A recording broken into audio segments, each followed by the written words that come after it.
ذکر کی ایک بات اور کہہ دوں تاکہ بات مکمل ہو جائے. قرآن کیا کہتا ہے؟ الا بذکر اللہ تطمئن القلوب، آگاہ ہو جاؤ، اللہ کے ذکر سے دلوں کو چین ملتا ہے، سکون ملتا ہے.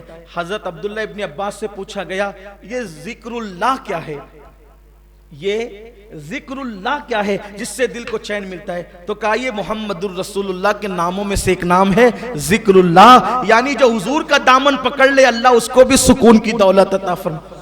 اسی لیے میرے امام کہتے ہیں ان کے نثار کوئی کیسے ہی رنج میں ہو، جب یاد آ گئے ہیں سب غم بھلا دیے. اللہ کی بارگاہ میں مقام چاہتے ہو ذکر کرو. الحمدللہ ہر جمعرات کو اپنے مرکز پر مسجد یا رسول اللہ میں آدھے گھنٹے کے لیے، صرف آدھے گھنٹے کے لیے ذکر کی محفل ہوتی ہے.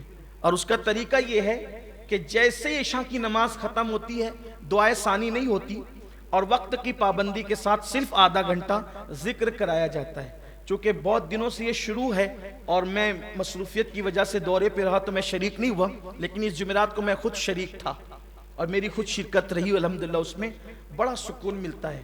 تو آدھے گھنٹے کا ٹائم نکال کر، جمعہ کو تو آپ آتی ہیں بیان، اس میں کوئی بیان نہیں ہوتا، صرف خالص ذکر ہے اور اس کے بعد دعا ہے.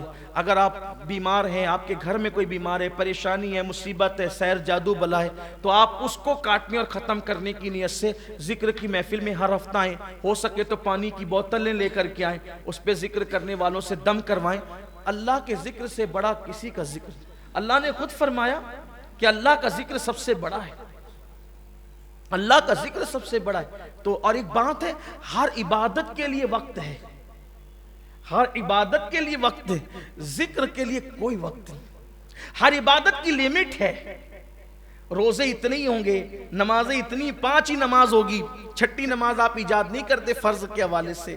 روزے رمضان شریف کے ہوں گے، کوئی اور فرض روزہ آپ نہیں لا سکتے نا. یہی ہے، یعنی ایک لیمٹ ہے، وقت ہے، ٹائم ہے اور یہ سب ہے. لیکن ایک ذکر اللہ ایسا ہے جس کے بارے میں کوئی قید نہیں ہے، بلکہ کیا کہا گیا؟ کیا کہا گیا؟ کہ اللہ کا ذکر کرو. کس طرح کرو؟ بکرتم واسیلا، صبح بھی کرو شام بھی کرو. اور کتنا کرو؟ تو کہا کثرت سے کرو. ذکرن کثیرا فرمایا. اللہ کا ذکر کثرت سے کرو، کوئی حد نہیں، کوئی شمار نہیں، بے شمار اللہ کا ذکر کرو، اٹھتے بیٹھتے سوتے جاگتے. اور پھر دیکھو اللہ رب العزت کے ذکر کی برکت کیا ہے. بلکہ حدیث پاک میں آیا کہ جب بندہ پہلی مرتبہ کہتا ہے اللہ، اور دوسری بار اس وقت تک اللہ کہنے کی توفیق نہیں ملتی جب تک کہ پہلی بار پر اللہ اس کی مغفرت نہیں فرما دیتا. اور جب بندہ ایک بار کہتا ہے اللہ تو 3 مرتبہ جواب آتا ہے لبیک یا عبدی، اے میرے بندے میں حاضر ہوں. یہ اللہ کے ذکر کی برکت ہے. ذکر سے قریب آؤ، چلتے پھرتے بھی ذکر کر لیا کرو. اللہ تعالی ہم سب کو توفیق عطا فرمائیں.